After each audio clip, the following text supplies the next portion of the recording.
and nobody ever knew my name. I came from nothing and had nothing anybody needed. Doesn't matter where you're coming from or going to. I wanna tell you all you gotta do is believe. My name is Adebola. I'm an SAP consultant.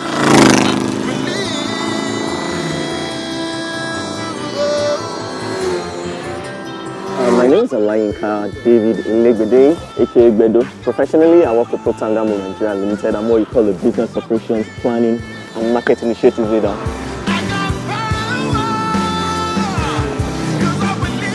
My name is Kaode, but my name in the club is AD.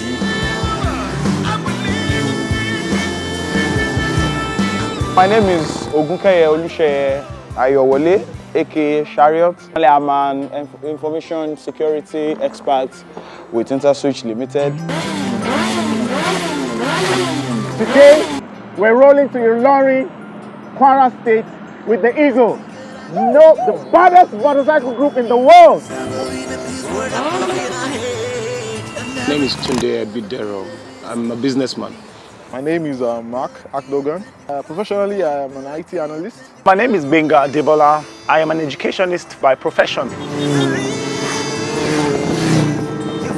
My name is Momodu Isa. I've been riding for 7 years. My name is Okagbari Shilosin Jesu. My name is Ali. I'm into filmmaking, general visual production. My name is Ikenna Michael Anazudo. I'm a caterer and I'm a direct sales agent. My name is Okoyemi Fodeke, but they all call me Fodex. And I'm an architect by profession. Toyin Adebola is what I was christened when I was born. Generally known to my friends as Mr. T. I provide logistics support in the petroleum industry, both upstream, downstream. Been riding for a little while, maybe like 30 years.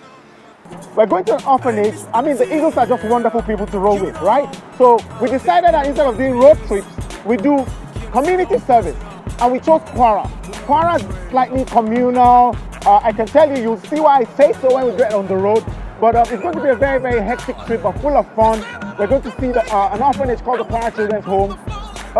So as we leave now, we're heading straight to Ibadan. Ibadan is roughly, normally 2 hours, but we're on bikes. We're hoping we can cut it short. We'll be doing stopovers to fuel, say hi to guys, pump up our hands, and hit knuckles from Ibadan. We'll hit Oyo State. From Oyo State, we'll get to Ogbomoso, then Eyenkori, then Ilorin. So basically, this is what it is. It's community service on bikes, mad bikes, but then it's gonna be fun, really, really fun. So do stay with us and let's go together. All right.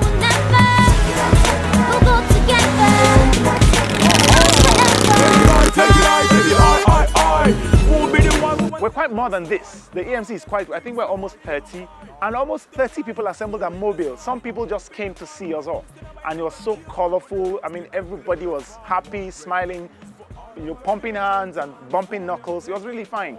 Everybody in EMC feels like family members to me, feel like brother and sister, and it's just been an awesome experience hanging out with them. Basically, almost everybody in the group before now, almost everybody was a solo rider, so to speak. It's not like we don't ride with other groups, but we've been basically individual riders, ride to work, ride for fun on weekends and stuff like that. But I was saying to myself, yeah, I mean, there's quite a number of motorcycle groups in Lagos, there's quite a number of motorcycle groups in Nigeria, but why don't you bring people together who do something unique and different to them? So I just started hooking up with guys that I meet in the course of riding and stuff like that. I'm like, hey, do you want to ride together on so day? Do you want to ride together on such and such a day? And then before you knew what was happening, 4 of us were riding together, 5 of us were riding together. And we're like, okay, hey, let's start a forum on BlackBerry, So we started a forum on BlackBerry called Eagle Riders, and we're like, hey, why don't we form a club? It was just from one thing to another. And everybody was like, wow, that would be a beautiful idea. It feels like I've known these guys like all of my life. I just saw that most of the people that I ride with are responsible professionals who just wanted to have a nice time on their motorbikes, and here we are today. We don't discriminate. We're not saying, is your bike brand new? Are you riding that kind of bike? Or what kind of bike? We don't do that. We taking over cause we own this place. Haters, you better not show your face. All them bad people gonna be disgraced. G.O.D. has given me grace. Back up straight and chain up home. I'm not afraid to testify. Don't get in my way, my heart is blazing. My God is so amazing. We're gonna shake it up cause it's how we do it. You know you can't refuse it. We're taking over. It's now or never. We'll go together. It's ours forever.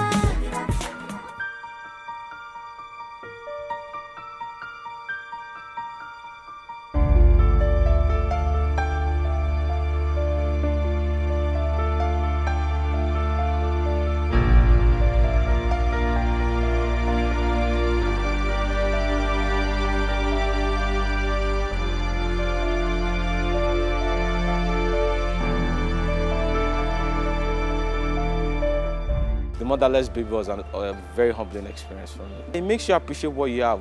You complain about your own life when you get home. Not enough money, I want to buy this.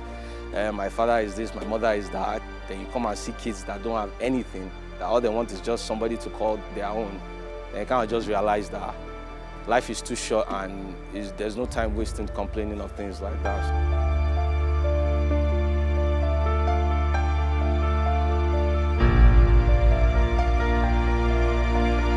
The striking thing for me was when the orphanage manager said something like, I think he used the term called non-adoptable. They said they have non-adoptable kids that will basically be there all their lives, till they die. I mean, for me, that was almost like a breaking point yesterday, because here are kids who have, for no reason, it's not their fault, they have sicknesses that they can't control, epilepsy, cerebral palsy, you name it. And what the man said was that they would live and probably die in that home because nobody's going to want them. And you start to realize what privilege you have as a human being. When you're all good, I mean, you have a family that loves you, you love your family back, you have a great job, awesome people, you ride a lovely bike. It's a real contrast to what you see at the orphanages, and that's why it's critical that we learn to do this kind of things once in a while to make life just a little bit more meaningful. I began to appreciate God for keeping me alive for my kids, because I know what it means if I'm not there. And also it makes me look at life in a different way, particularly when I held that 3-week-old baby in my hand, who I was told was abandoned from day one. It tells me how wicked this world is, and it makes me want to feel, okay, what can I do? I have friends, I have mentors who've been at it for many years, trying to have a child, conceive and all, and it never seems to work. Then you go there, you see children, like there's a baby I carried yesterday that was 2 weeks old yesterday. She was abandoned on the same day that she was born.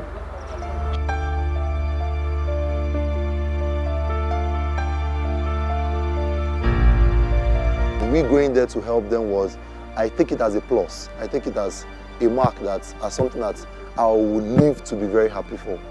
With it, I felt touched. I felt we've not done enough, and I like the commitment, like Mr. T said, and we'll put in more effort, and God willing, we'll try our best.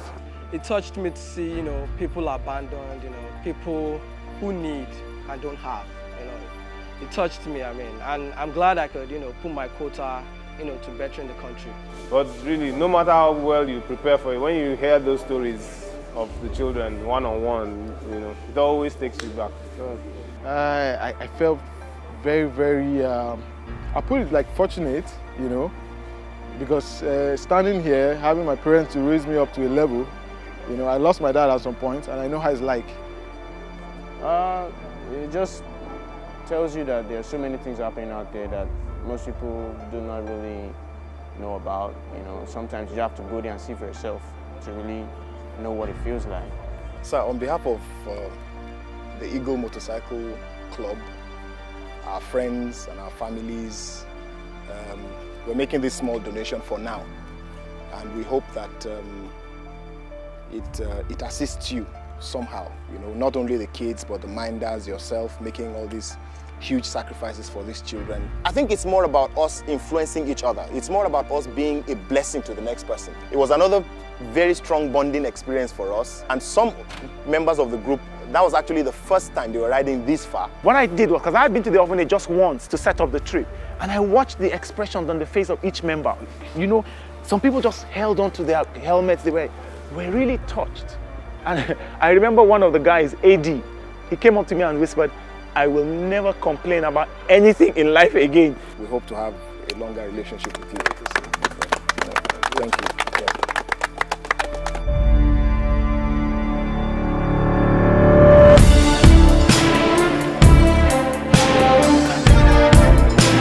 Since El Sharut, live to ride, ride to live. I'd like to shout out to Zakia, my girlfriend. She doesn't want me to ride, but you know, I love you, babe. To the EMC guys that couldn't make it here today, you guys missed a big one. Next time, cancel all your plans for our next ride, okay? Shout out to Short Short Shook Shook, Ayagbedo, miss you love.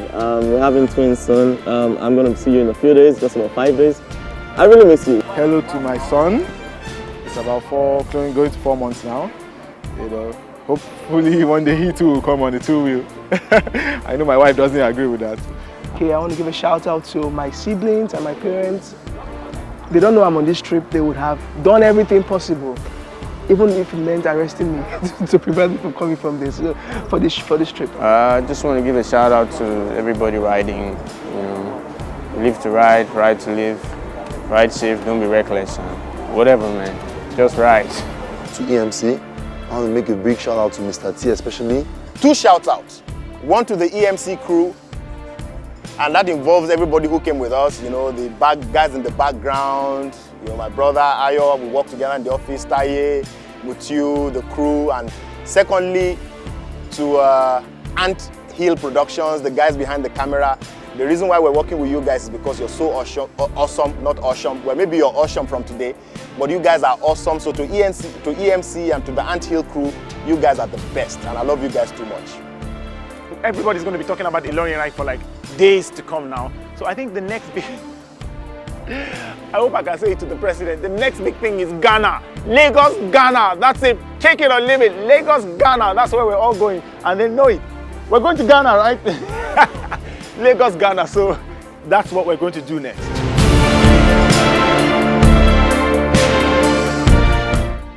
Because of certain peculiarities to the Nigerian environment, we don't encourage what quite a number of other motorcycle clubs do, like speeding at some, what I term ridiculous speeds on Nigerian roads, because of the absence, really, of any emergency services on Nigerian roads. We will not endanger the lives of our riders. We won't go to places where we know there's unrest. We won't go to places where we know that the lives or the well-being of our members are endangered. We will not do that. As long as you're responsible, you want to make a difference in another person's life, and you ride a motorcycle and you enjoy doing that, and you don't mind the responsible adventure part of what we're doing, you're welcome to the club.